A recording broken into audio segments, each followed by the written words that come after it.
بسم اللہ الرحمن الرحیم۔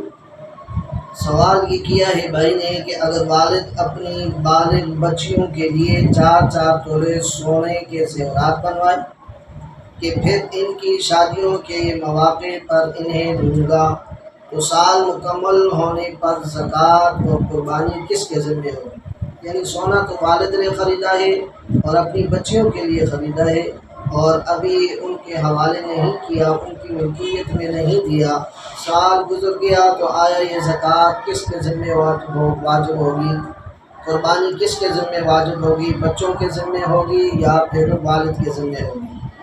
تو آسان بات ہے، یہ بات ذہن میں رکھیں کہ اگر والد نے بچیوں کے لیے جو بالغ ہو چکی ہیں مذکورہ مقدار میں سونا خرید لیا اور باقاعدہ طور پر ان کے حوالے نہیں کیا بلکہ ہبہ کرنے کا، عطیہ کرنے کا ارادہ ہی کیا ہے، تو یہ جب تک اس نے ان کو ہبہ نہیں کیا، ان کی ملکیت میں نہیں دیا، اس وقت تک یہ باپ کی ملکیت شمار ہوگا اور اس پر سال گزرنے کی صورت میں قربانی اور زکوٰۃ جو ہے وہ والد پر ہی لازم ہوگی، بچیوں پر نہیں ہوگی۔